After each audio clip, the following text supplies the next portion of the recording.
16.17 श्लोक से कृष्णा एक्सप्लेन करेंगे इन असुरों का हिपोक्रिटिकल नेचर। हिपोक्रिटिकल नेचर मतलब अंदर से कुछ और बाहर कुछ और दिखाते, पर अंदर पूरे अलग रहते हैं। तो वो क्या है देखते हैं इसमें।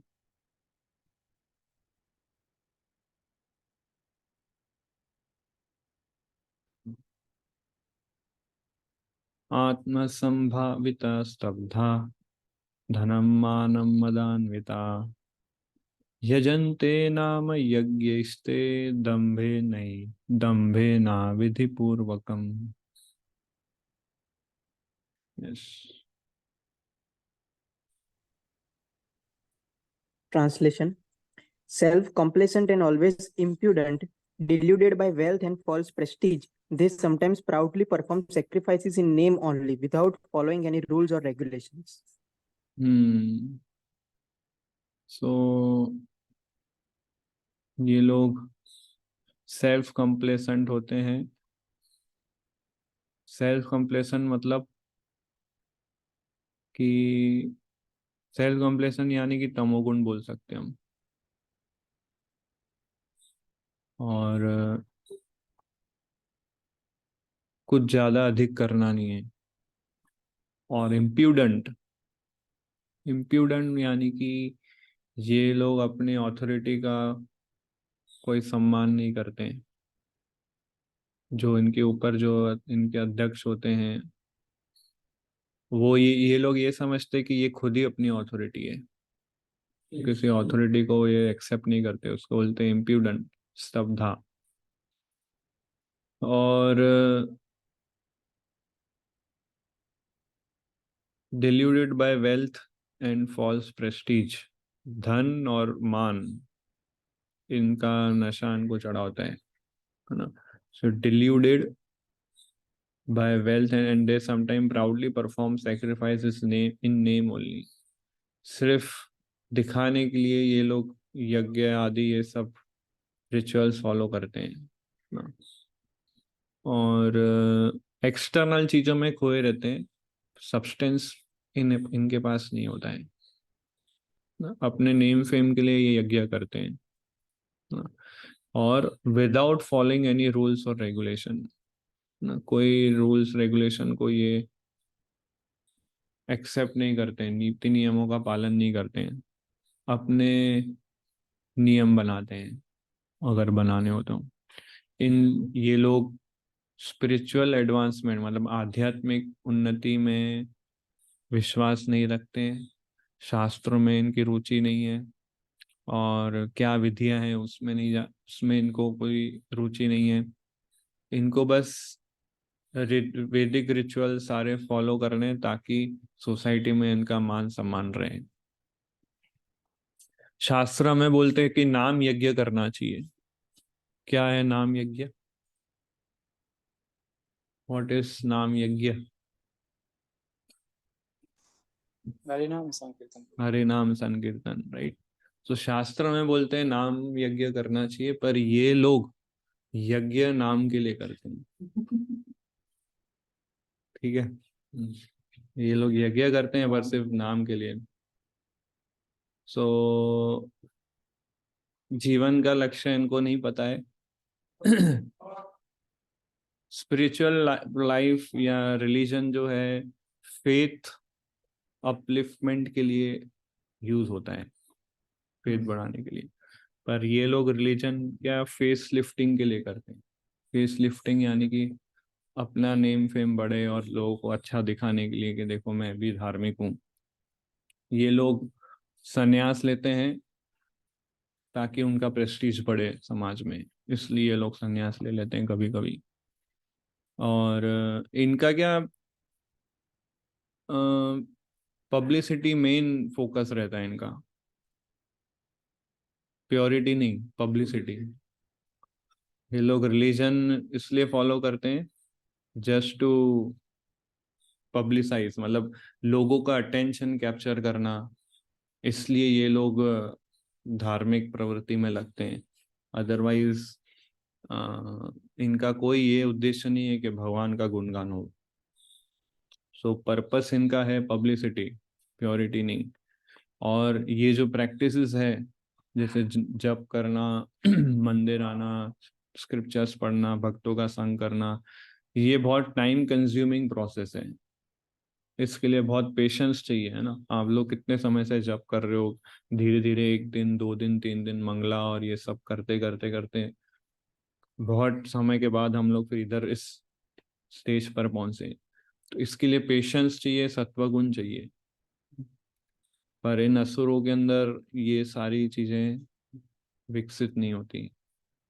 क्यों? क्योंकि ये प्रोसेस में हमारे कैरेक्टर को सुधारा जाता है ना। सारी वो चीजें छोड़नी पड़ती है जो उनका जीवन होता है असुरों का।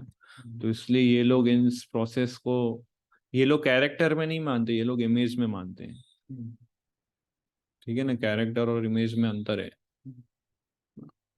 सो कैरेक्टर इंटरनल प्रोसेस है, इमेज जो है एक्सटर्नल प्रोसेस है। इमेज सबको दिखता है, कैरेक्टर सबको नहीं दिखता है ना। उस व्यक्ति का कैरेक्टर कैसा है तब पता चलेगा जब उसकी टेस्ट की जाए। और इमेज तो कैसा है कि हमको जैसे दिखाना हो वैसे हम दिखा सकते हैं। सो इमेज जो है ओपन बुक एग्जाम की तरह है, कैरेक्टर क्लोज बुक एग्जाम की तरह है। ठीक है, ओपन बुक में तो सब देख के लिखते हैं ना, क्वेश्चन पेपर ही बता देते हैं। सो ये असुरों को क्या इमेज में ज्यादा इंटरेस्ट है। सो ये इनकी कुछ मेंटालिटीज कृष्णा हाईलाइट करते हैं।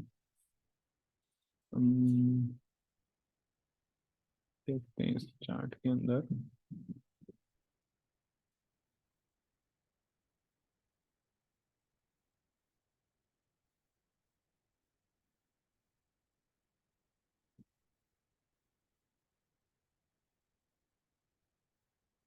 हम्म self completion, religious rituals perform in name only without any rules regulation, अविधिक पूर्वक हम से करते हैं। सारे रूल्स रेगुलेशन को ये रिजेक्ट कर देते हैं। और भगवान में इनकी कोई श्रद्धा नहीं है, रुचि नहीं है। या अपने मन धड़न से किसी को भगवान बना लेते हैं, ये भी असुर प्रवृत्ति है ना। कोई अपने रिलेटिव को भगवान बना ले, जब वो रिलेटिव मर जाता है तो उसका फोटो का पूजा करते हैं, उसको भगवान मानते हैं, या उसकी मूर्ति बनाते हैं उसको भगवान। तो ये सब असुर प्रवृत्ति है, भगवत में ऐसा भगवान बोलते हैं। सो ये लोग ऐसा ही प्रचार करते हैं कि भगवान जो है मर चुके हैं, या फिर हम सब भगवान हैं। ये दो प्रकार के प्रीचिंग्स इनके होते हैं। तो ये इनका हिपोक्रिटिकल नेचर और इनका ये प्रीचिंग इस प्रकार से रहता है, राइट। अब कंटिन्यू अगले श्लोक में, अहंकार बलम दर्पम कामम क्रोधम च समाश्रिता माम आत्म परदेहेषु प्रद्विषन्तो अभय सुयका। Translation. Bewildered by false ego, strength, pride, lust, and anger, the demons become envious of the Supreme Personality of Godhead, who is situated in their own bodies and in the bodies of others, and blaspheme against the real religion. हम्म सो और qualities बता रहे हैं कृष्णा। अहंकार है इनके अंदर, अहंकार बलम दर्पम। तो अपनी शक्ति का प्रदर्शन करना इनको अच्छा लगता है, अपने पावर के विषय में सबको बताना इनको अच्छा लगता है। ये लोग सोचते हैं फिजिकल पावर या पॉलिटिकल पावर यही सब कुछ है। उन्हें स्पिरिचुअल पावर या डिवाइन पावर के विषय में पता नहीं है, जानकारी नहीं है, जो सबसे टॉप मोस्ट है, जो सबसे हाईएस्ट पावर है। और दर्पम मतलब शो ऑफ, वो हम लास्ट क्लास में देख चुके हैं कि ये लोग शो ऑफ बहुत करते हैं। जो चीज जो नहीं है वो ये दिखाने का प्रयास करते हैं दूसरों को, शो ऑफ। सो हमें भी एज अ डिवोटी इस चीज को बहुत ध्यान रखना है कि कई बार हम भी ऐसा दिखाते हैं कि मैं बहुत एडवांस डिवोटी हूँ, मैं देखो कितना ध्यान से माला जप करता हूँ, मैं देखो कितना ध्यान से भगवान का दर्शन कर रहा हूँ, और मैं कितना अच्छा लेक्चर देता हूँ। पर एक्चुअल में वैसा वो डिवोटी होता नहीं है। वो तभी ऐसा करता है जब आसपास उसके लोग हो, पर जब वो अकेला है या फिर वो तो इंद्र तृप्ति में है या फिर आलस्य में है, तमोगुण में है, पर जब सब आते हैं तो दिखाते हैं मैं बहुत महान भक्त हूँ, मैं उन्नत भक्त हूँ। तो ये सब असुर प्रवृत्ति है। तो कृष्णा क्यों इस क्वालिटी को इतना डिटेल डिस्क्रिप्शन दे रहे हैं? क्योंकि भक्त बना, कृष्ण के डिवोटीज को असुर प्रवृत्ति के विषय में भी जानकारी होनी चाहिए, ताकि क्या वो मेरे अंदर है कि नहीं उसको क्लीन आउट कर सकें। अगर उसका ज्ञान नहीं होगा तो हम कैसे समझेंगे कि ये हम कर रहे हैं वो सही है कि गलत। तो इसलिए दर्पम मतलब शो ऑफ। तो अहंकार, बलम, दर्पम फिर एक अच्छा वर्ड इसमें कृष्णा यूज कर रहे हैं, कामम क्रोधम च समाश्रिता। कामम क्रोधम च समाश्रिता कि ये लोग समाश्रिता, आश्रित मतलब शेल्टर लेना, और समाश्रिता मतलब पूरी तरह से शेल्टर लेना। ये लोग समाश्रिता किसकी शेल्टर लेते हैं? कामम क्रोधम। सो कृष्णा की शेल्टर लेने के बदले ये लोग काम क्रोध की शेल्टर लेते हैं, नेगेटिव इमोशंस की शेल्टर। कामम क्रोधम समाश्रिता। तो फिर माम आत्मा पर दारेशु। अब कृष्णा ये डिवाइन क्वालिटीज और डेमोनिया क्वालिटीज, इनका रिलेशन बताते हैं, मेरे साथ क्या रिलेशन इन क्वालिटीज का। ये फर्स्ट टाइम कृष्णा माम शब्द यूज कर रहे हैं इस चैप्टर में। असुर प्रवृत्ति का भी कनेक्शन कृष्णा से है, राइट। सो क्या कनेक्शन है कि कृष्णा ने पहले इस चैप्टर में डिवाइन क्वालिटीज, है ना, देवताओं की गुणों का वर्णन किया है, पर वो सारे सात्विक क्वालिटीज हैं। उसमें उन्होंने भक्ति के विषय में कुछ कहा नहीं है। वो सारी मटेरियल क्वालिटीज ही है, पर डिवाइन क्वालिटी पर प्रभुपाल लिखते हैं उधर के वो सारी क्वालिटीज जिसके अंदर आती है वो अपने आप भक्ति में आसानी से आ जाता है। और आत्मा तो है वो स्पिरिचुअल है, और ये सारी क्वालिटीज जो है मटेरियल है। तो आत्मा कभी भी डेमोनियक नहीं हो सकती, आत्मा कभी असुरिक नहीं हो सकती। आत्मा तो कृष्णा का अंश है, तो उस वो कभी आसुरिक नहीं बन सकती। तो कृष्णा ने इसलिए ये सारी क्वालिटीज वर्ण और आश्रम के आधार पे बनाई। अगर आपको याद हो फर्स्ट चैप्टर, फर्स्ट क्लास इस चैप्टर का, तो एक चार्ट दिखाया था जिसमें हमने बताया था कि ब्राह्मण में ये क्वालिटीज होनी चाहिए, क्षत्रिय में, ब्रह्मचारी में, गृहस्थास में, सन्यासी में। तो इसलिए वर्ण आश्रम के ऊपर के आधार पे कृष्णा ने ये सारी क्वालिटीज बताई है। बट आत्मा तो है वो कृष्णा का अंश है, कृष्णा का पार्ट एंड पार्सल है, वो कभी असुरिक नहीं हो सकती ना। सो इसलिए कृष्णा अभी इन क्वालिटीज का रिलेशन बता रहे हैं कि जो व्यक्ति मेरे से, मेरी शरण में है, वो डिवाइन क्वालिटीज मैनिफेस्ट करेगा, और जो मेरी शरण में नहीं हो ऐसे आसुरिक क्वालिटीज मैनिफेस्ट करेगा। और जो मेरी शरण में नहीं है, कृष्णा इस ट्रांसलेशन में बोलते हैं कि वो उनके भीतर जो परमात्मा है उनकी ईर्ष्या करते हैं, और ब्लास्फेम अगेंस्ट रियल रिलीजन।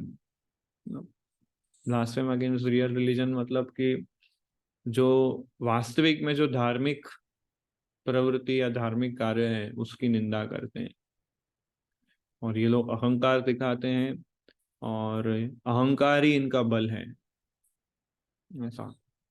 तो अहंकार ही इनका बल है, यानी कि ये लोग अपना अहंकार दिखा के सामने वाले को अपने सबॉर्डिनेट पोजीशन पे रखते हैं। उन्हें ये रखते हैं कि मैं अहंकार दिखाऊंगा या क्रोध दिखाऊंगा तो सामने वाला डर जाएगा और मेरी बात सुनेगा। तो ये इनका बल है, ये इनका गर्व है।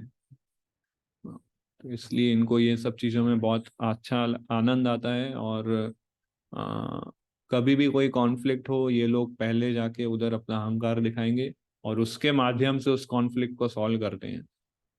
लोगों के हृदय को जीतने का प्रयास नहीं करते ये लोग। यस। और ये ऐसा देखा गया है कि ये लोग पावर को, खुद के पास जो बल है या अहंकार है, इन सबको इन सब के साथ में इन सबको ध्यान में रखते हुए कुछ कार्य करते हैं, कर्म करते हैं। तो उनको लगता है कि इस कर्म से भी कुछ बुरा होने वाला है, वो पावर इनको बचा लेगी, वो पावर इनको बचा लेगी, मतलब इनको ध्यान में रखते हुए कार्य करते हैं। तो उनको यही समझ में आता है कि ये पावर अभी है और ये कर्म का फल अलग अलग। और उन्हें ये भी नहीं पता है कि ये सब मेरे को टेम्पररी चीज पर्पस के लिए मिला हुआ है। ऐसा नहीं है पूरा जीवन ये हमेशा हमारे साथ रहेगा। तो इसलिए इसको परमानेंट समझ के लोगों को ये एक्सप्लॉइट करते हैं। और दुर्योधन उसका बेस्ट एग्जाम्पल है। प्रभुपाद दुर्योधन का एग्जाम्पल देते हैं। सो यस, ये पॉइंट अच्छा है। और ये एक्चुअली ये सब कर्मा थियरी इन सब में नहीं मानते ना, पर एक्चुअली कर्मा के आधार पे ही इनको मिला हुआ है सब कुछ। और जब इनको भगवान भी आके समझाए तो भी एक समझेंगे नहीं है। और इन्हें उस पावर पे या उस अहंकार पे इतना घमंड होता है कि इनको लगता है हम कोई भी कर्म करें, हमें कोई रोक भी नहीं सकता। कोई रोक नहीं सकता है। यस, भय नहीं रहता है इनको।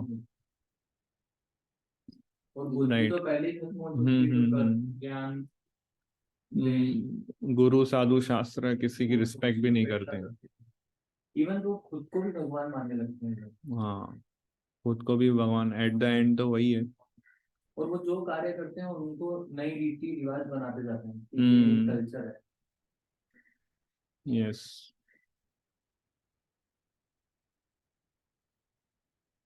यहाँ से पढ़िए ये। He does not care for the supreme control of the personality of Godhead because he has no knowledge. Being envious of the scriptures and the supreme personality of Godhead, he puts forward false arguments against the existence of God and denies the scriptural authority. He thinks himself independent and powerful in every action.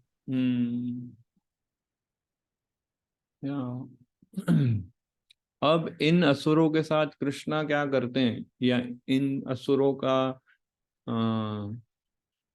Destination क्या होता है, कृष्णा बताते हैं। तान अहम द्विशत क्रूरान संसारेषु नराधमान क्षिपामि अजस्रम अशुभान आसुरीष्वेव योनिषु। Translation: Those who are envious and mischievous, who are the lowest among men, I perpetually cast into the ocean of material existence into various demoniac species of life.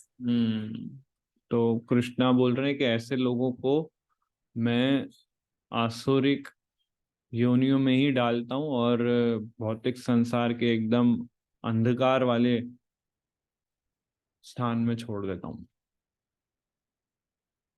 अच्छा, तो अब ये चीज कैसे समझे कि कृष्णा बोल रहे हैं कि तान अहम द्विशता क्रूरान, कि मैं उनको उधर फेंक देता हूँ। अगर आप क्रिश्चियन रिलीजन को पढ़ोगे या दूसरे रिलीजन को कोई पढ़ोगे तो वहां पे ऐसा बताया कि अगर आप क्रिश्चियनिटी या इस्लाम धर्म को स्वीकारते नहीं हो तो आप इटरनली नरक में रहोगे, ऐसा वो बोलते हैं। तो ये श्लोक भी क्या उस फिलॉसफी को सपोर्ट करता है क्या? हाँ, करता है। हाँ, बट कृष्णा तो हम बोलते हैं सुप्रीम मर्सीफुल है, और उनसे ज्यादा मर्सीफुल कोई है नहीं। चैतन्य महाप्रभु आके गए, जगाई मधाई का उद्धार हुआ, तो वो सब क्या था और ये कृष्णा क्या बोल रहे हैं, क्या कनेक्शन, इसको कैसे बिठाएं उस चीज से? प्रभु हम्म आप जैसे आपने बताया कि इटरनली उनको नरक में डाल दिया जाता है दूसरे धर्मों के साथ, इसमें भी भगवान कह रहे हैं कि भाई वो उनको ऐसी योनियों में डालते रहते हैं एकदम अंधकार में। इट मीन्स कि उस योनि में भी उसका एक एज है और वहां से वो कंप्लीट होगा। पर कृष्णा बोला ना, आई परपेचुअली कास्ट देम फॉर, मतलब अजसरम अशुभान, अजसर मतलब लंबे समय तक, अनंत काल बोल सकते हैं हाँ, कि मैं उनको उधर बहुत सारे में डाल डालते देता हैं, हूँ। हाँ। लेकिन वो वहां से वापस से उनका एक अपलिफ्टमेंट हो जाता है, स्कोप खत्म हो गया ऐसा नहीं है। हम्म भगवान ने स्कोप खत्म कर दिया है हमेशा के लिए, ऐसा नहीं है। क्योंकि वो हम्म उस योनि में भी जो व्यक्ति है, या वो किसी भी जगह इस ब्रह्मांड में, भगवान ही कंट्रोल है, भगवान, स्कोप कभी खत्म नहीं हो सकता है। स्कोप कभी खत्म, ये चाहे वो कितना भी बड़ा असुर ऐसा बन। ऐसा कोई अपराध बना ही नहीं जिसको भगवान को माना कर सके। तो ये पॉइंट ही है इसमें, बट इसमें हम आचार्यों का अंडरस्टैंडिंग लेते हैं, क्योंकि मैंने जब इस श्लोक के ऊपर कमेंट्रीज पढ़े आचार्य के, तो उन्होंने बहुत गहरा इसमें मीनिंग दिया है कि क्या है ये। सो कृष्णा एक इसमें देखें तो अपना एक क्रोध दिखा रहे हैं ये श्लोक बोल के, ऐसा बोल रहे हैं। सो एक्चुअली कृष्णा ने, अगर पूरी गीता आप देखो तो कृष्णा बोलते हैं कि I am well wisher of everyone, I am friend of all living entities. और फिर कृष्णा ये भी बोलते हैं कि जो बड़े से बड़ा पापी व्यक्ति है, पर अगर वो मेरी भक्ति में लगा है तो मैं उसको साधु गिनता हूँ। 9th चैप्टर में बोलते हैं, अपि चेत सुदुराचार वाले श्लोक में, कि चाहे वो सुदुराचारी हो तो भी मैं उसको साधु गिनता हूँ। और कृष्ण ये भी बोलते हैं कि भोक्तारम विगत तपसाम सूर्यदम सर्वभूताना, मैं सबका हितैषी हूँ, मैं सबका वेल विशर हूँ, मैं सबका फ्रेंड हूँ, ये भी बोलते हैं। और फिर ये श्लोक बोल के एक कंफ्यूजन क्रिएट कर देते हैं कृष्णा, कि इसको फिर परमानेंट असुर योनि में डालते हैं और नरक में डालते हैं। तो इसको कैसे रिकंसाइल करना है वो हमें समझना है। कृष्णा का इधर जो स्टेटमेंट है उसका जो भाव है वो अलग है, इसलिए अभी अभी थोड़ा आपको इसमें आंख और कान दोनों खुला रख के इसको समझना है। देखो इसमें कृष्णा बोल रहे हैं, क्रूरान शब्द यूज कर रहे हैं, है ना। तो हम तान अहम द्विशता क्रूरान, क्रूरान का मीनिंग क्या होता है? क्रूर मतलब क्या? क्रूर मतलब क्या? बहुत बुरा। हाँ, यस प्रांजल रूप। क्रूर निर्दयी। हाँ, निर्दयी, एकदम क्रूर। पर प्रभुपाद जी देखिए, क्रूर शब्द का जो ट्रांसलेशन है ना, वो लिखते हैं, क्रूअल नहीं लिखते हैं, मिस्चीवियस लिखते हैं। स्कोप छोड़ दिया हमने। हाँ, मिस्चीवियस मतलब शरारती। तो शरारती शब्द नहीं डाला है प्रभुपाद ने, और सॉरी, क्रूअल शब्द नहीं डाला है, बट मिस्चीवियस शब्द डाला है। निर्दयी शब्द नहीं डाला है। निर्दयी और शरारती अंतर होता है। Mischievous is used for child. हाँ, करेक्ट। तो मिस्चीफ मतलब शरारती है। तो इधर जो प्रभुपाद ने जो ट्रांसलेशन दिया है वो भाव अनुवाद दिया है, अर्थ अनुवाद नहीं है। अर्थ देखे तो क्या निकलता है? अर्थ क्रूर है ये। जैसे पर कंस क्रूर थे, हाँ, पर कंस को कोई भी ऐसा नहीं कंस क्रूर थे, पर कृष्णा के लिए वो शरारती है। शरारती। तो असुर हो या सुर हो, दोनों कृष्णा के पार्ट एंड पार्सल हैं। तो इसलिए कृष्णा, जैसे एक पिता होता है, एक बच्चा जो है उसकी बात सुनता है, दूसरा बच्चा है जो उसका वो बिल्कुल नहीं सुनता है। पर कृष्ण उस पिता के लिए तो दोनों एक ही समान है, दोनों उसके पुत्र हैं। तो सेम असुर जो है कृष्णा के लिए पुत्र है, वो भी शरारती पुत्र है। अब कृष्ण जैसे ये जो शरारती बेटा है वो बहुत पढ़ाई नहीं कर रहा है, और सारा दिन खेलता रहता है और पैसे खर्च करता है, मान लो ऐसा कर रहा है, और पिताजी उसको बोलते हैं कि बेटा अगर तुमने पढ़ाई नहीं की तो मैं तुम्हें कभी घर में घुसने नहीं आने दूंगा, निकल जाओ इधर से। अगर पिताजी ऐसा बोले तो इसका मतलब क्या? पिताजी का भाव ये नहीं है कि निकल जाओ कभी मत आओ, पिताजी का भाव ये है कि सुधरो, जो अभी ये जो कर रहे हो उसको बंद करो, ये भाव है। पर पिताजी बोले कि कभी घर में घुसने नहीं दूंगा, इसका मतलब ये नहीं कि सही में घुसने नहीं देंगे, उधर ही निकाल देंगे और परमानेंट बंद। तो सेम वही भाव से कृष्णा ये श्लोक बोल रहे हैं। हाँ, ये मूड है कृष्णा का।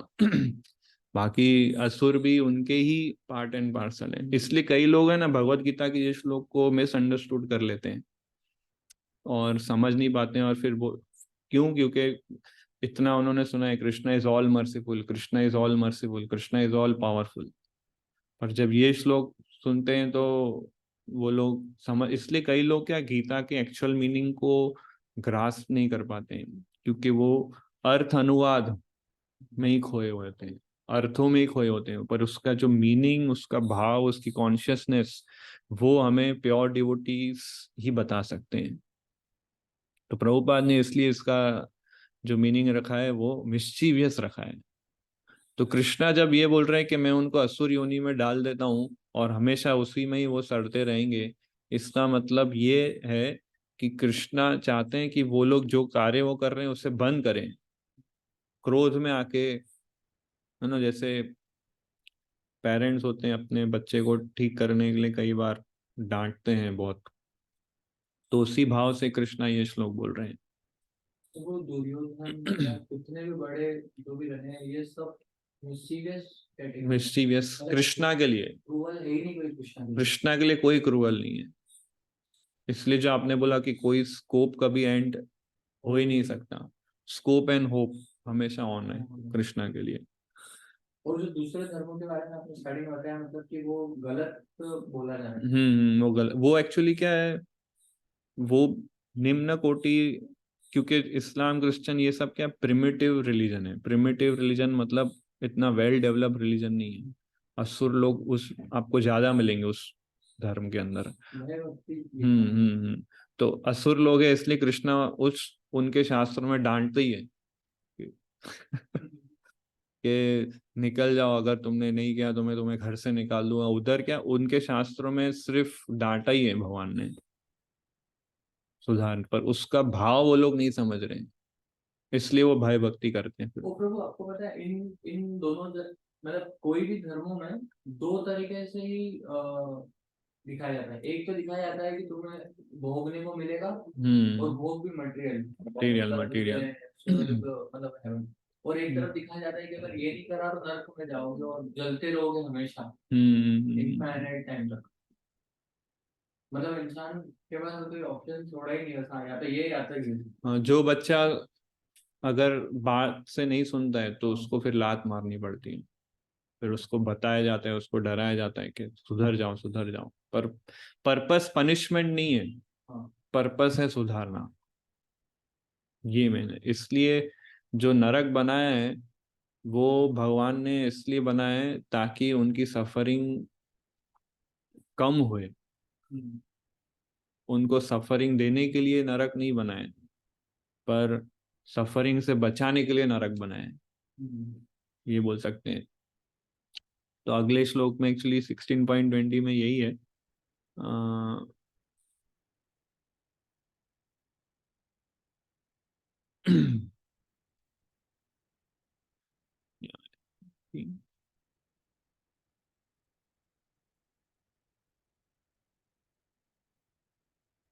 आसुरीं योनिमापन्ना मूढ़ा जन्मनि जन्मनि माम अप्राप्यैव कौन्तेय ततो यातनि अधमाम गतिम।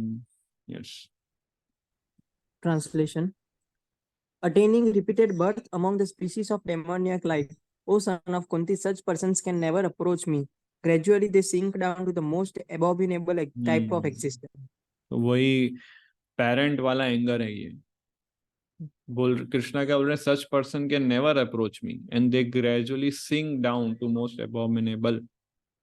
तो ये और अंधकार की तरफ गिरेंगे। सो कई जन्मों की सफरिंग के बाद इनको समझ में आता है। जैसे कोई स्टूडेंट है, अगर वो बहुत शरारती है, वो नहीं मान रहा है, तो फिर क्या उसकी क्लासरूम चेंज की जाती है और उसको उस क्लासरूम में डाला जाता है जो बहुत स्ट्रिक्ट है, जहाँ बहुत डांट पड़ती है। क्यों? उसको पनिशमेंट देने के लिए नहीं, उसको सुधारने के लिए। सी सेक्शन होता था और प्रभु उसके अंदर सब इसी तरीके के इस टाइप के लोग रहते हैं। और वहाँ पे टीचर सबसे ज्यादा स्ट्रिक्ट होती थी, सबसे ज्यादा होमवर्क मिलता है, और थोड़ा भी कोई नहीं करे उसको डांटे तो उसे लगेगा क्या नरक है ये, पर नरक नहीं है, वो उसको सुधारने के लिए ही है। तो इसलिए नरक जो है सफरिंग के लिए नहीं है, नरक जो है सुधारने के लिए है। ये अंडरस्टैंडिंग कृष्णा हमें दे रहे हैं इस श्लोक से। सो जो डिसिप्लिन वाला स्टूडेंट नहीं है उसको सुधारने के लिए, इसलिए कैसा है कि ऐसा मैं सुन रहा था इसी श्लोक के क्लास पे कि ये जो पूरा ब्रह्मांड है वो एक यूनिवर्सिटी की तरह है। This universe is like university, और उस यूनिवर्सिटी में कृष्णा जो है हमारे गाइड है, टीचर है। और इस यूनिवर्सिटी में, विश्वविद्यालय में हमको सिखाया जाता है कि कृष्णा से संबंध कैसे बनाएं। तो जब इसका ग्रेजुएशन हो जाता है, उसका वो पास कर लेता है, तब फिर वो गोलोक धाम जाता है।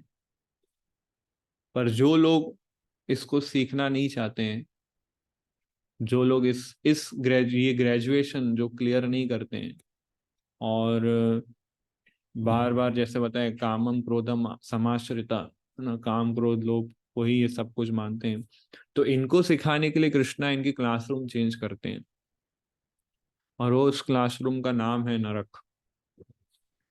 तो इस यूनिवर्सिटी में बहुत सारे अलग अलग क्लासरूम है, स्वर्ग है, 14 लोग हैं, ये सब अलग अलग क्लासरूम्स की तरह है, जहाँ पे अलग अलग सबक, अलग अलग शिक्षाएं सिखाई जाती हैं। सो ये नरक वाला जो क्लासरूम है, यहाँ पे है ना बहुत सारे कष्ट, बहुत सारा है ना उसको सफरिंग देते हैं एजुकेशन देने के लिए, है ना, परमानेंट वहाँ पे निवास करने के लिए नहीं।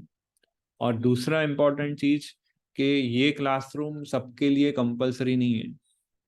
नरक, अगर किसी को एजुकेशन लेना है तो जरूरी नहीं उसको नरक के वाले क्लासरूम से गुजरना ही पड़ेगा, तभी वो ये यूनिवर्सिटी को पास करेगा, ऐसा नहीं है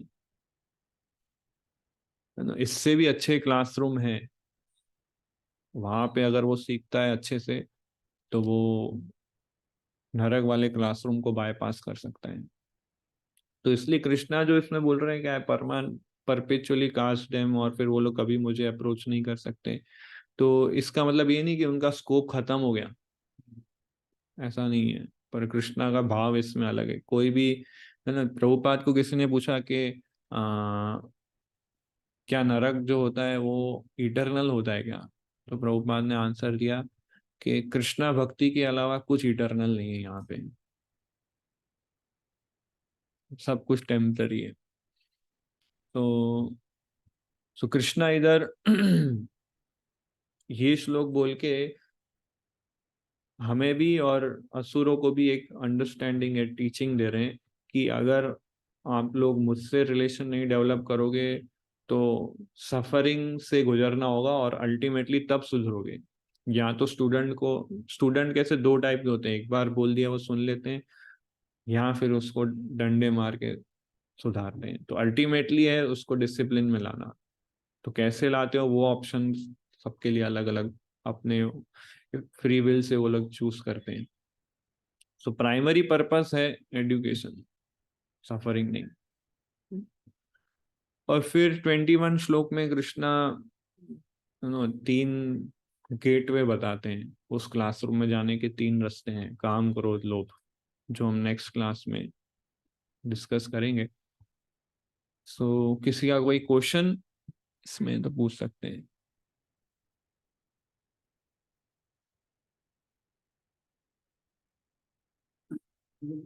हम्म। अपने ब्रह्मांड की वो माला करते हैं, कौन माला करते हैं? भक्त लोग माला करते हैं। हाँ हाँ। बस भाव जैसे सूर्य होता है, हम्म पैसों की लालच में, हर चीज की मान सम्मान की भावना, हम्म। वो लोग असुर माने जाते हैं। दूसरा होता है कि अपने असुर माने जाते हैं मतलब कि वो लोग भक्त बने हैं पर पूरी तरह से नहीं बने, अभी क्या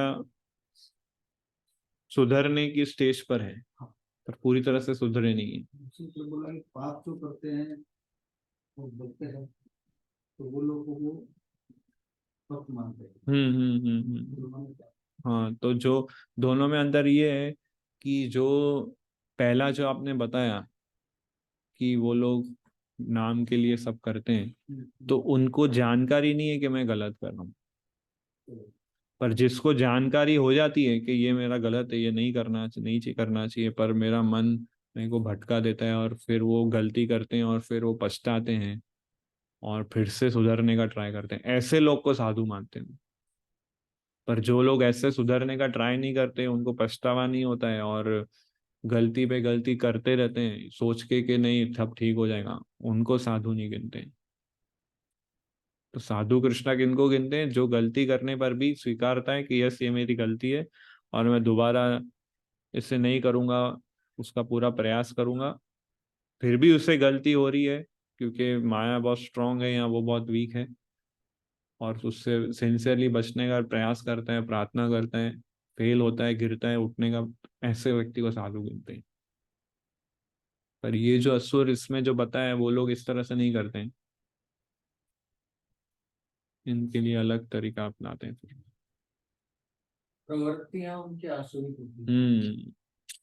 प्रवृत्तियां उनकी आसुरिक होती हैं।